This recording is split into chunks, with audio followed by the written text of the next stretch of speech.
Rudolph the Red-Nosed Reindeer.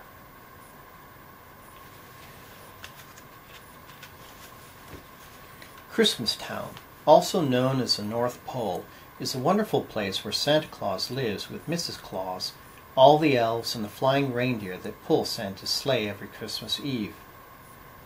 Nowadays, Christmastown is a happy place. The elves make toys, the reindeer fly, but in the old days everyone had to watch out for the abominable snow monster. He was big and furry and hated anything having to do with Christmas, and he liked to eat reindeer.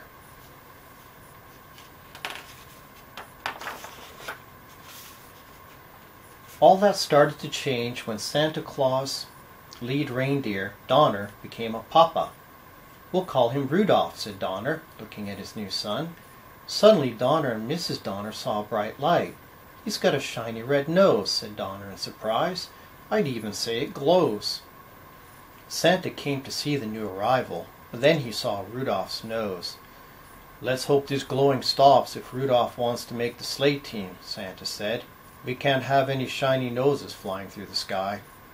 So the Donners put a little cover on Rudolph's nose.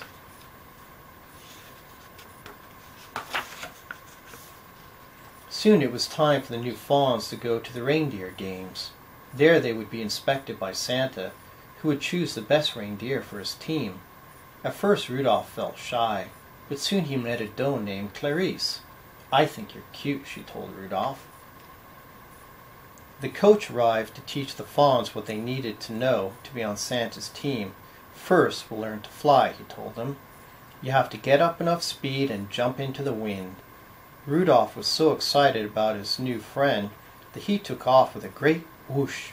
He soared high over the heads of the reindeer and Santa too.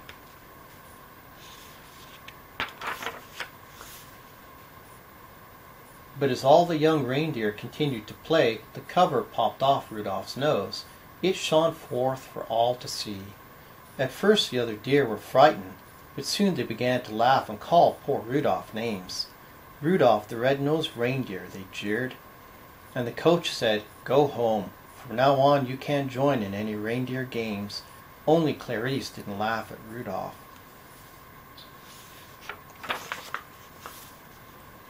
Poor Rudolph wandered off alone. Soon he met an elf who was hiding in the woods. "My name is Herbie," said the elf. "I want to be a dentist, but right now I'm just an elf who doesn't belong. And I'm a red-nosed reindeer," said Rudolph. The pair decided to be friends and run away together. They hadn't wandered far when they heard the terrible roaring of the abominable snow monster. "It's my nose," said Rudolph. "The monster sees it and is coming after us."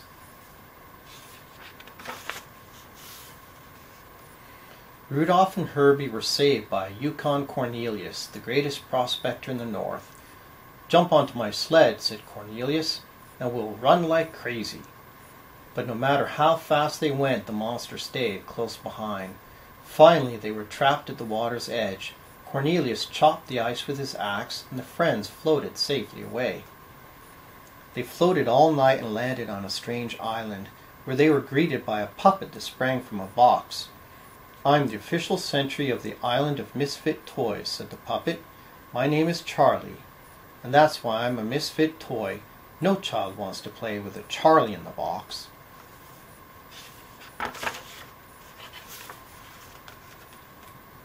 "We want to travel with Santa Claus in his magic sleigh," said a misfit doll. "Otherwise we'll miss all the fun with the boys and girls when Christmas Day arrives." The friends met an elephant with polka dots, a choo-choo train with square wheels, a water pistol that shot jelly, a bird that swam, a cowboy riding an ostrich, and a boat that couldn't float. "We're misfits too," said Rudolph. "Maybe we could stay here with you."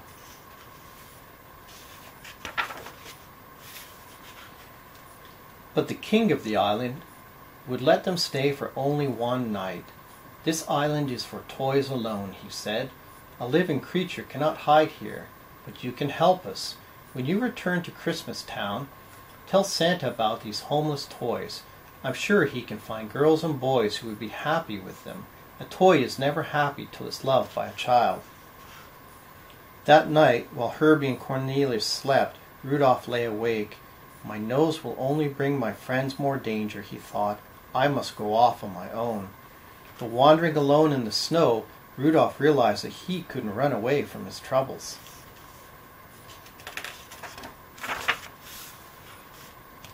Rudolph returned to the mainland and headed for Christmas Town, but first he had to pass the cave of the abominable snow monster. As he did, Rudolph heard voices crying, "Help! Help!" Rudolph rushed inside. There were Rudolph's parents and Clarice. They had been searching for Rudolph and had been caught by the monster who was about to devour Clarice. "Put her down!" Rudolph cried, butting the surprised monster with his little antlers.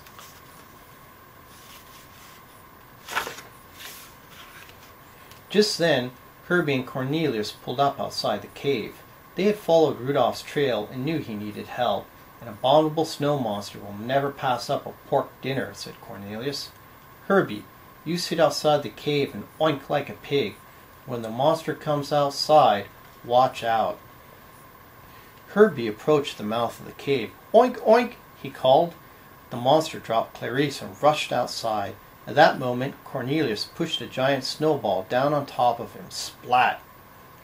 Working quickly while the monster was stunned, Herbie used his dentist tools to remove the monster's teeth.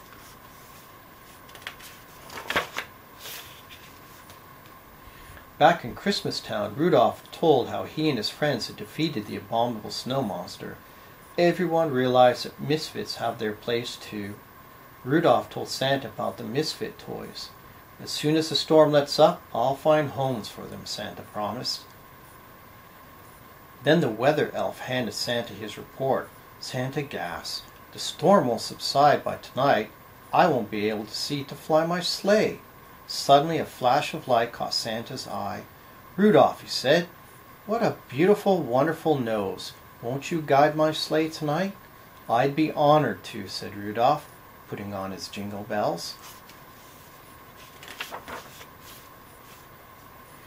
"Okay, Rudolph," said Santa. "First stop is the island of misfit toys.